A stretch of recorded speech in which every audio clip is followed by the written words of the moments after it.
భక్తి సమాచారం ప్రేక్షకులకి సుస్వాగతం. 18 డిసెంబర్ నుంచి 5 డిసెంబర్ మధ్య కాలంలో గురుగ్రహము అతిచార ప్రభావం వల్ల మిథున రాశి నుంచి కర్కాటక రాశిలోకి ప్రవేశం జరుగుతుంది. ఈ ప్రవేశం మార్పు వలన ద్వాదశ రాశుల్లో జన్మించినటువంటి వారికి ఏ రాశిలో వాళ్ళకి మంచి జరుగుతుంది, ఏ రాశిలో వారికి కొంత కష్టాలు కలుగుతాయనే విషయం గురించి తెలియజేసుకునే ప్రయత్నం చేద్దాం.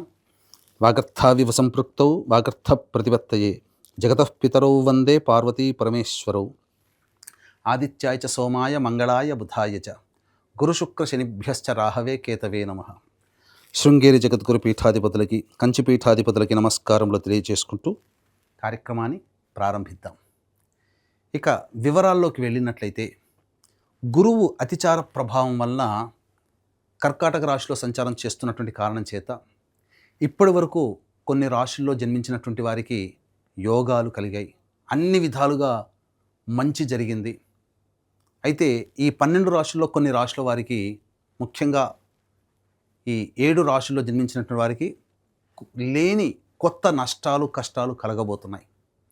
అలాగే ఇప్పటి వరకు కష్టాలు తప్ప సుఖాలంటూ ఎదురగం, నష్టాలే తప్ప లాభాలంటూ తెలియదు. అలాగే అన్ని విధాలుగా ప్రయత్నాల్లో ఆటంకాలు ఎదుర్కొంటూ ఉన్నాం తప్ప ఒక ఆనందాన్ని వెతుక్కోలేకపోతున్నాము అని చెప్పి బాధపడేటువంటి రాశులలో 5 రాశుల వారికి అద్భుతంగా ఉండబోతుంది ఈ యొక్క గురువు కర్కాటక రాశిలో ప్రవేశం చేయడం వల్ల. కాబట్టి ఈ గురువు కర్కాటక రాశిలో ప్రవేశం చేస్తున్నటువంటి కారణం చేత 18 అక్టోబర్ నుంచి 5 డిసెంబర్ మధ్య కాలంలో ఎవరెవరు ఎటువంటి కొత్త ప్రణాళికలు రూపొందించుకొని ముందుకు సాగాలి, వ్యాపార విస్తరణ, ఉద్యోగ విస్తరణ, అలాగే వృత్తిలో అభివృద్ధి, ఎవరెవరు జాగ్రత్తలు పాటించాలి. అంతేకాకుండా ఈ 18 అక్టోబర్ నుంచి 5 డిసెంబర్ మధ్యకాలంలో 3 పర్వదినాలలో ఈ యొక్క గురువు యొక్క అనుగ్రహాన్ని పొందే ప్రయత్నం ఏ విధంగా చేయాలనే విషయాల గురించి కూలంకషంగా చర్చించుకునే ప్రయత్నం చేద్దాం. ఇక ఆలస్యం చేయకుండా 12 రాశుల్లో జన్మించినటువంటి వారికి ఏ విధంగా ఉండబోతుందో తెలుసుకునే ప్రయత్నం చేద్దాం. నవగ్రహాలలో అత్యంత శుభకరుడైనటువంటి గురువు 18 అక్టోబర్ నుంచి 5 డిసెంబర్ వరకు కర్కాటక రాశిలో సంచారం చేస్తున్నాడు. కాబట్టి మేషరాశిలో జన్మించినటువంటి వారికి ఈ గురుగ్రహ మార్పుతో పాటుగా రవిగ్రహ మార్పు, కుజగ్రహ మార్పు కూడా జీవితంలో కొన్ని శుభ అశుభ యోగాల్ని కలగచేసేటువంటి అవకాశం ఉంది. కాబట్టి కన్యా రాశిలో జన్మించినటువంటి వారికి గురుగ్రహం చాలా అదృష్టాన్ని తీసుకొని వచ్చే అవకాశం ఉంటుంది. 18 అక్టోబర్ నుంచి 5 నవంబర్ వరకు కూడా గురువు లాభస్థానంలో సంచారం చేస్తున్నటువంటి కారణం, ఈ కారణం చేత అద్భుతమైనటువంటి యోగ కాలంగా చెప్పవచ్చు. గురుగ్రహ మార్పు వల్ల లాభపడేటువంటి యొక్క రాశులలో మిథున రాశి సంపూర్ణమైన యోగము, అంతే విధంగా కన్యా రాశి కూడా సంపూర్ణమైనటువంటి యోగాన్ని పొందే అవకాశం ఈ యొక్క కన్యా రాశిలో జన్మించినటువంటి వారికి దక్కబోతుంది. అతిశయోక్తి కాదేమో, చాలా గొప్పగా చెప్తున్నారేమో అని అనుకోకండి. గ్రహాలన్నీ కూడా అనుకూలంగా ఉండబోతున్నాయి. లాభస్థానంలోకి గురువు, అలాగే 16 నవంబర్ నుంచి తృతీయ స్థానంలో రవి, 27 అక్టోబర్ నుంచి తృతీయ స్థానంలో కుజుడు, షష్టమ స్థానంలో రాహువు. మీకు సప్తమ స్థానంలో శని ఉన్నప్పటికీ కూడా శని చాలా అవయోగాన్ని కలగజేశాడు. కానీ గురు కంట్రోల్లోకి వెళ్ళిపోయి మీకు శని యోగాన్ని కలగజేస్తున్నాడు. ఎలాగో మీకు తెలియజేసుకుందాం. ముందుగా ఈ 17 అక్టోబర్ వరకు గురుగ్రహ ప్రభావం వలన చేస్తున్నటువంటి వృత్తి ఉద్యోగాల్లో కాస్త నిరాశ, నిస్పృహలు, అభివృద్ధి లేకపోవడం, జీవితం ఇంతేనా, ఇక ఎదుగుదల ఉండదా అనుకునే నిస్సహాయ స్థితిలో ఉన్నటువంటి కన్యా రాశిలో జన్మించినటువంటి వారికి అనుకోని వరముల ఈ 18 అక్టోబర్ నుంచి 5 డిసెంబర్ మధ్యకాలము చాలా ఉపయోగమైనటువంటి కాలంగా చెప్పవచ్చు. ఈ కాలంలో మీరు చేపట్టేటువంటి పనులు కానీ, ఈ కాలంలో చేసినటువంటి పనులు కానీ షార్ట్ టర్మే కదా అని ఆలోచించకండి. ఎందుకంటే కన్యా రాశిలో జన్మించినటువంటి వారికి వచ్చే మార్చి, ఏప్రిల్ తర్వాత గురువు కర్కాటక రాశిలోకి ప్రవేశం చేయబోతున్నాడు. అంటే ఈ సమయంలో ఎలా అయితే ఆనందాన్ని అనుభవిస్తారో వచ్చే సంవత్సరం మొత్తం కూడా ఈ గురుగ్రహ ప్రభావం వలన అత్యంత యోగ కాలాన్ని అనుభవిస్తారు. గురువు లాభస్థానంలో ఉండి లాభాన్ని కలగచేస్తున్నాడు. ఇది చాలా. ఇక రాశి నుంచి సప్తమ స్థానంలో శని, అంటే ఈ 17 అక్టోబర్ వరకు శని ప్రభావము, గురు ప్రభావము, మిగతా గ్రహాలు అనుకూలంగా లేకపోవడము, కేతు అనుకూలంగా లేకపోవడం, ఇత్యాది కారణాల వల్ల శని వల్ల కూడా సమస్యలు భాగస్వాములతో కానీ, జీవిత భాగస్వామితో కానీ, వ్యాపార భాగస్వామితో కానీ సమస్యలు అనేటువంటివి చుట్టుముట్టాయి. కానీ ఒక్కసారి మీరు గమనించుకున్నట్లయితే గురువు లాభస్థానంలోకి రాగానే శనిని కంట్రోల్ చేస్తాడు. దీనివల్ల జరిగేటువంటిది ఏంటి? వివాహ సంబంధాలు కుదరక ఇబ్బంది పడుతున్నటువంటి వాళ్ళకి వివాహ సంబంధాలు కుదిరే అవకాశం ఉంటుంది. ఒక ఇంటి వాళ్ళు అవుతారు. జీవిత భాగస్వామితో పొరపచ్చాలు వచ్చి ఇబ్బందులు పడి విడివిడిగా ఉన్నటువంటి వాళ్ళు మళ్ళీ కలుసుకునే అవకాశం ఈ సమయంలో ప్రయత్నం చేయండి, ఖచ్చితంగా ఒకటవుతారు. కోల్పోయిన ప్రేమని తిరిగి పొందే అవకాశం ఉంటుంది ప్రేమికుల మధ్య. అలాగే ఎప్పుడో చిన్ననాటి స్నేహితుల్ని మళ్ళీ కలుసుకునే అవకాశం ఉంటుంది ఏదో ఒక సందర్భంలో.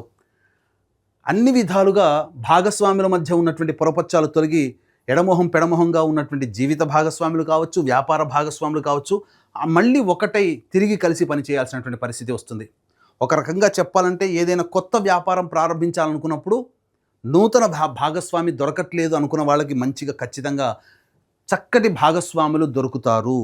అంతేకాకుండా ఇక మీకు చెప్పాలి అనంటే ఇంతకుముందు భాగస్వాములతో చేసినటువంటి వాళ్ళు తిరిగి మళ్ళీ కొత్త కార్యాచరణ మళ్ళీ తిరిగి ప్రారంభిస్తారు. ఇది కన్యా రాశి వారికి అనుకోని వరంగా ఈ 18 అక్టోబర్ నుంచి 5 డిసెంబర్ వరకు ఈ 48 రోజుల పాటు జరిగేటువంటి కార్యక్రమం యోగకాలం.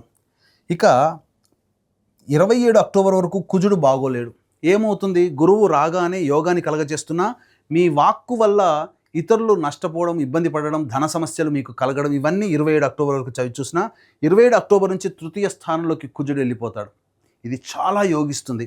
అలాగే 18 అక్టోబర్ నుంచి 16 నవంబర్ మధ్యకాలంలో రవి సంచార ప్రభావం వలన కుటుంబ సభ్యుల పరంగా మీకు కొంత నష్టము జరుగుతుంది. అంటే ఏంటి? ఖర్చులు పెరుగుతాయి. అలాగే ఆరోగ్య సమస్యలు వచ్చేటువంటి అవకాశం ఉంటుంది. కాబట్టి జాగ్రత్తలు పాటించండి, దైవానుగ్రహాన్ని పొందే ప్రయత్నం చేయండి. ఇక ఎప్పుడైతే 16 నవంబర్ నుంచి 15 డిసెంబర్ వరకు రవి తృతీయ స్థానము, వృశ్చిక రాశిలో సంచారము, కుజుడు 27 అక్టోబర్ నుంచి వృశ్చిక రాశిలోకి సంచారము, అలాగే రాహువు షష్టమ రాశిలోకి సంచార ప్రభావము, శని గురుగ్రహ కంట్రోల్లోకి వెళ్ళిపోవడము, 1, 2, 3, 4, అలాగే శుక్రుడు కూడా సంచారం చేస్తున్నటువంటి సమయం అనుకూలంగా ఉండడం, 5 గ్రహాలు. ఈ కన్యా రాశిలో జన్మించినటువంటి వారికి ప్రధానంగా లాభస్థానంలో గురువు, షష్టమందు రాహువు, శని గురు కంట్రోల్లోకి వెళ్ళిపోవడము, తృతీయమందు రాహు 16 నవంబర్ నుంచి, అలాగే 27 అక్టోబర్ నుంచి కుజుడు తృతీయ స్థానస్థితి, అలాగే శుక్రుడు కూడా ప్రధానంగా యోగించేటువంటి గ్రహము, బుధుడు కూడా యోగిస్తున్నాడు.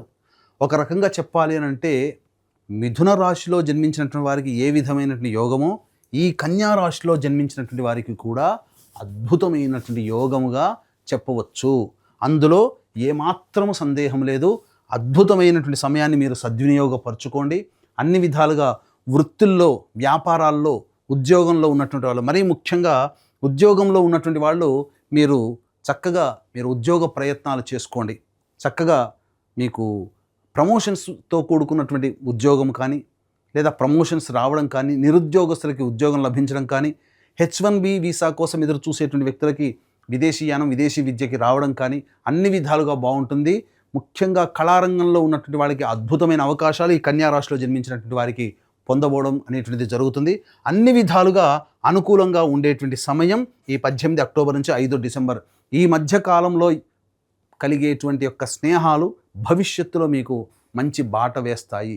ఈ మధ్యకాలంలో ఈ 18 అక్టోబర్ నుంచి 5 డిసెంబర్ మధ్యకాలంలో చేపట్టినటువంటి కార్యక్రమాల యొక్క ప్రభావం యొక్క ఫలితాన్ని మీరు వచ్చే సంవత్సరం ఉగాది తర్వాత పొందుతారని చెప్పడంలో ఏమాత్రం సందేహం లేదు. దైవానుగ్రహాన్ని మాత్రం ఖచ్చితంగా పొందే ప్రయత్నం చేయండి. ఎందుకనంటే దైవకారక గ్రహమైనటువంటి గురువు అనుకూలంగా ఉన్నప్పటికీ 18 అక్టోబర్ నుంచి 16 నవంబర్ వరకు రవి అనుకూలంగా లేడు. అలాగే ఎంతైనప్పటికీ కూడా సప్తమ శని కొంత ప్రభావం, కొన్ని సమస్యలు తీసుకురావడం, కేతు వ్యయస్థానం నుండి ప్రయత్నాల్లో ఆటంకాలు కలిగించడం, ఏది ఏమైనప్పుడు అన్నింటినీ అధిగమించగలిగేటువంటి శక్తి మిగతా గ్రహాలు అనుకూలంగా ఉన్నా కొంత దుష్ప్రభావాలు ఉండే అవకాశం ఉంది. కాబట్టి దైవానుగ్రహాన్ని పొందే ప్రయత్నం చేయండి. ఇట్టి దైవానుగ్రహం అందరికీ అందించాలనేటువంటి సదుద్దేశంతో ఈ 18 అక్టోబర్ నుంచి 5 డిసెంబర్ మధ్యకాలంలో ఉన్నటువంటి 3 పర్వదినాలలో సర్వదోష నివారణ పూజలు, హోమాలు అనేటువంటివి మీ గోత్రనామాలతో చేయించడం జరుగుతుంది. అవి 5 నవంబర్ కార్తీక పౌర్ణమి సుప్రసిద్ధ కాశీ క్షేత్రంలో, 20 నవంబర్ కార్తీక అమావాస్య శ్రీశైల క్షేత్రంలో, 4 డిసెంబర్ మార్గశిర పౌర్ణమి ప్రముఖ దత్తక్షేత్రంలో సర్వదోష నివారణ పూజల హోమాలు మీ గోత్రనామాదులతో జరిపించి శక్తిపాతం చేసినటువంటి మాలలు ఇవ్వడం జరుగుతుంది. అవకాశం ఉన్న వాళ్ళు కార్యక్రమ తదనంతరం కాంటాక్ట్ చేసి పూర్తి వివరాలు తెలుసుకోవచ్చు. అన్ని విధాలుగా కన్యా రాశి వారికి అనుకూలంగా ఉండేటువంటి సమయం కాబట్టి ఇక్కడ ప్రధానంగా ఈ చెప్పినటువంటి యోగాల కంటే ఇంకా కొంత సమస్యలు అధికంగా మీరు ఎదుర్కొంటున్నారు, విభిన్నంగా మీకు ఉంది అని అంటే మీ యొక్క జన్మజాతకంలో నడుస్తున్నటువంటి గ్రహ దశాంతర్దశల ప్రభావాలు. కావున దగ్గరలోని మంచి ఉపాసనా పరులైనటువంటి జ్యోతిష్యులని సంప్రదించి వారి సలహాలు సూచనలు కనుక పాటించినట్లయితే మరింత మెరుగైనటువంటి జీవితాన్ని పొందుతారని తెలియజేస్తూ సర్వం శ్రీ ఉమామహేశ్వర పర బ్రహ్మార్పణమస్తు.